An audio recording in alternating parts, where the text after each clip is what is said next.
RLD अध्यक्ष जयंत चौधरी ने बड़ा बयान दिया है। यूपी में भाजपा को हराने के लिए ब्लूप्रिंट तैयार है, ये कह रहे हैं जयंत चौधरी। 2024 के लिए जमीन पर हमारी रणनीति तैयार है। किसान, महंगाई और बेरोजगारी बड़ा मुद्दा होगा। सपा से सीटों को लेकर अभी तक कोई बातचीत नहीं हुई है। यूपी में कुछ और दलों को साथ लाने के प्रयास होंगे। ये तमाम बयान दिए हैं जयंत चौधरी ने।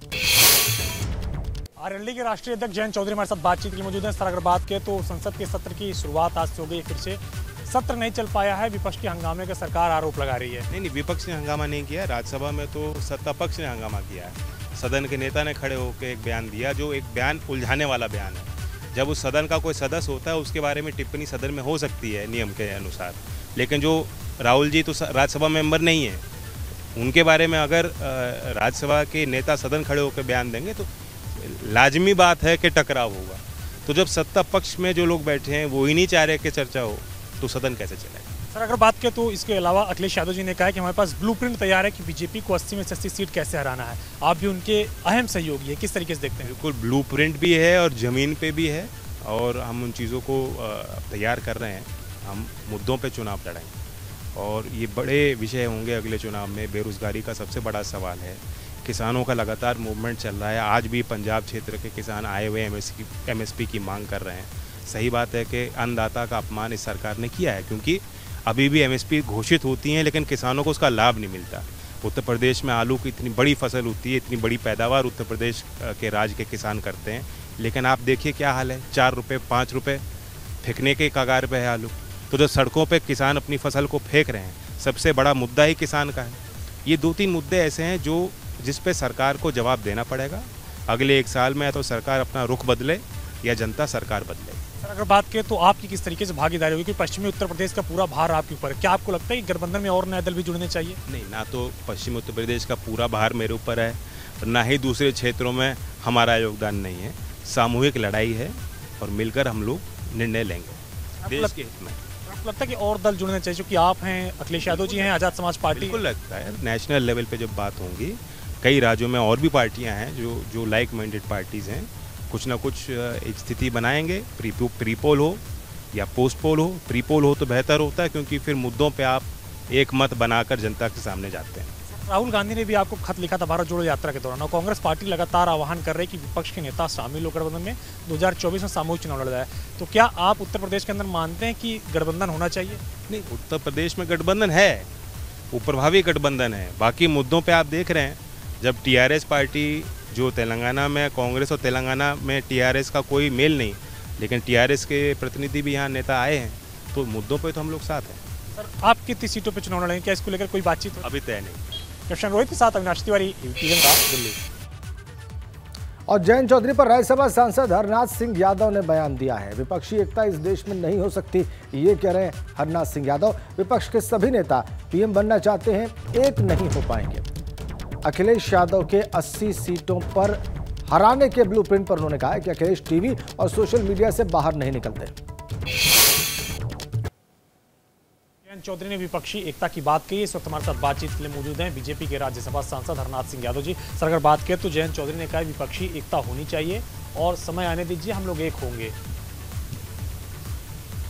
हम तो इसका स्वागत करेंगे। विपक्षी के लिए क्या नाम है, कुछ मुद्दों को लेकर के देश हित के, कुछ देश के हित के मुद्दों पर विचार करो और उन मुद्दों पर एक होकर के और सरकार के साथ लड़ाई लड़ें। हमें इसमें कोई आपत्ति नहीं है, लेकिन पिछला इतिहास बताता है विपक्ष कभी एक नहीं हो पाया, क्योंकि हर विपक्ष का नेता जो है प्रधानमंत्री बनना चाहता है, प्रधानमंत्री बनने का स्वप्न देख रहे। प्रधानमंत्री बनने का स्वप्न देखना कोई ख़राब बात नहीं है, लेकिन प्रधानमंत्री बनने के लिए तो आधे से अधिक सांसद चाहिए, और ये तो केवल अपनी जान बचाने के लिए जो इनके खिलाफ तमाम भ्रष्टाचार के, घोटालों के जो आरोप लगे हैं, इनके खिलाफ जांचें हो रही हैं, कार्रवाइयाँ हो रही हैं, तो भ्रष्टाचार से बचने के लिए, घोटालों से बचने के लिए, देश की जनता का ध्यान बटाने के लिए ये इस प्रकार के गठबंधन की बात कर रहे हैं। गठबंधन का कोई भविष्य न था और न है और न ही कोई होगा।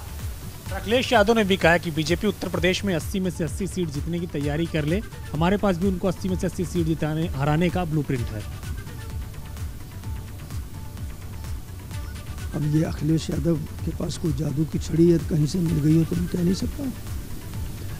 लेकिन समाजवादी पार्टी के पास उत्तर प्रदेश को उत्तम प्रदेश बनाने का कोई नक्शा न था न है। उन्होंने पूरे प्रदेश को बर्बाद कर दिया, तबाह कर दिया, और पूरे प्रदेश की जो छवि थी वो एक गुंडा प्रदेश की छवि उन्होंने बना दी थी। अपराधियों का बोलबाला था, अपराधियों के सामने सत्तारूढ़ दल के जो बड़े बड़े नेता थे, सत्ता भी उनके सामने जो है नतमस्तक होती थी। आज योगी जी ने एक प्रदेश के अंदर नई संस्कृति खड़ी की है, कानून का राज स्थापित किया है, विकास की गंगा बहना शुरू हुआ है, और उत्तर प्रदेश प्रत्येक क्षेत्र में, चाहे गांव हो, चाहे गरीब हो, किसान हो, मजदूर हो, व्यापारी हो, छात्र हो, शिक्षक हो, प्रत्येक क्षेत्र में परिवर्तन लाने का काम किया है। तो अखिलेश यादव जी ये बताएं कि पिछले 5 साल में, 7 साल में उन्होंने जनता के बीच में जाकर के कभी कोई संघर्ष किया हो, कोई आंदोलन किया हो, कोई प्रदर्शन किया हो, जेलों में गए हों, तो ये तो करना है केवल टीवी पर और मीडिया में आकर के अपनी बात कह देना और बस इतना ही उनका काम है। तो समाजवादी पार्टी का उत्तर प्रदेश की धरती पर कोई भविष्य नहीं है। भारतीय जनता पार्टी 80 सीटें जीत के आएगी। प्रशांत रोहित के साथ अविनाश तिवारी, एबीपी गंगा। इधर मेरठ के भाजपा सांसद राजेंद्र अग्रवाल ने दावा किया कि भाजपा यूपी की 80 सीटें जीत लेगी। उन्होंने इस दौरान समाजवादी पार्टी पर भी हमला बोला। मॉडल क्या है उनका? पार्टी का मॉडल है, वो कर रहे हैं। कोई विकास का मॉडल है क्या मैनपुरी का? मैनपुरी का मॉडल भ्रष्टाचार का ही मॉडल है। तो यदि वो पार्टी का कोई मॉडल कर रहे हैं तो उनको करना चाहिए, जो भी वो कर सकते हैं करें वो। परंतु विश्वसनीयता उनकी ऑल टाइम लो है, उनके साथ जुड़ेंगे कितने लोग? तो ये एक ऐसे सवाल है पार्टी के अंदर, वो जैसे खड़ा करना चाहे, जैसे वो उसको पार्टी को जीवित करना चाहे, उनका विषय है ये। परंतु कुछ मुद्दे, कुछ समझदारी, कुछ मेहनत, अखिलेश जी के मामले में इन चीज़ों का अभाव।